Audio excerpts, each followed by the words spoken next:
Hello everybody, I'm Chase Ford from Stock Car Steel and SRI. I'm here today with Bill Rhine from Rhine Enterprises to talk about the Military Pit Crew Challenge. Billy, what is the Military Pit Crew Challenge and how long have you been doing it? The Military Pit Crew Challenge is basically a morale-boosting, team-building exercise that we invented a little over 5 years ago due to our active duty men and women, which basically teaches them in a very short period of time how to do NASCAR-style pit stops with the real equipment, real Ingersoll-Rand pit guns, real one-pump race jacks, the whole deal.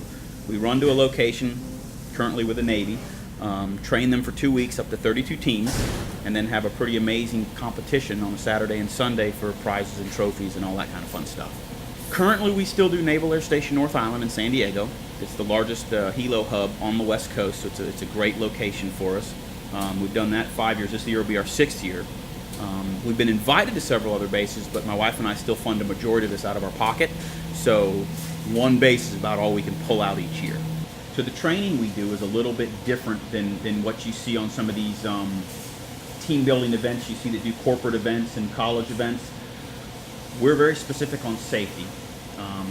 And the Navy asked us originally if we would do a 10-person team. They want to try to get as many people involved as possible. So we break down the pit stop a lot different than your standard NASCAR stop. We still have a catch can. We have a position called a sweeper that cleans up all the tools and equipment, brings tires back to the wall. So we basically isolated each position to that position. You know, your carrier doesn't bring a tire back because we only have a short period of time to teach him to be a carrier. So then your sweeper worries about bringing tires back. Your tire changer only worries about tire changing, and we have fuel can 1, fuel can 2. Again, we can get more people involved, and there's less to learn. You know, since we have quite a tight time frame. So have you ever seen any particular group that you think could possibly take the skill that they've developed and bring it to the next level in NASCAR? Actually, we've seen several. We had a gentleman from HSL 49 2 years ago. He could jack the car up with one hand. Wow. He's a massive helo mechanic, and I told him we were going to cut his jack handle in half to make it fair for everybody else because he was just wicked. I said, dude, you get out of the Navy, you come talk to me because there's a job for you in NASCAR. Some of them pick up the pit guns really, really well, you know, the on-off patterns.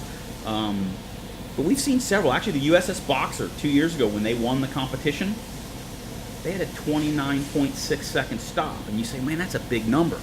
It's not. They have to start behind our start line.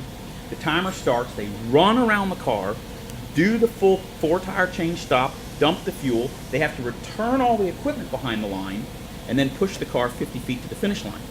So if you add all that in, you basically saw a team of military personnel that learned how to do a 16-second pit stop, if you timed it the way NASCAR times it, in about 3 hours of training. That's our Navy. That is your U.S. Navy. They're badasses. So if they focused on it for a month or so, they could get to actually pretty competitive Absolutely. with the NASCAR team. Absolutely. The neat thing about doing this with our military, they learn so quickly. They listen. They pay attention. They're just. If you're worried about the future of America, don't. Our military is exceptional. Those guys and gals, they teach them right. They train them well, and they're exceptional individuals all the way around. We love it. It's the funnest thing I get to do every year. This one event out there, and we keep doing it because we love it so much. So about 3 years ago, SRI found out what we did with the military and that we run off and do this really neat little program. And literally from the first day they found out what we did, they said, hey, we want to help. What can we do? And I'm like, you know, we use a lot of duct tape. You'll see in the videos all the lines taped out, all the fields, cleaners, polishes, lug nut glue. Dear God, we go through lug nut glue. You know, cleaners, never sees the whole bit. And I just said, you know what? They said they wanted to help. I'll just send them a list of all this stuff we go through. I mean, it's probably near $600 worth of chemicals for for a 2-week event. And they literally came back and said, no problem. That's great. When do you need it? And they sent it to us. And then the next year we submitted. They came back to us and said, hey, this was your list from last year. Is this okay again for this year? Sure, absolutely.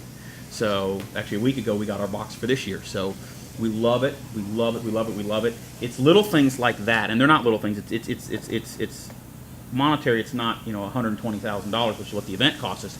But stuff like this and what they do and how eager they are to help and be a part of it, I mean, that makes all the difference in the world. For more information about the Military Pit Crew Challenge, visit www.militarypitcrewchallenge.us. Thank you very much for talking with us today, Absolute Billy. pleasure, gentlemen. You're doing an awesome thing out there and helping our troops. We love it. We love it.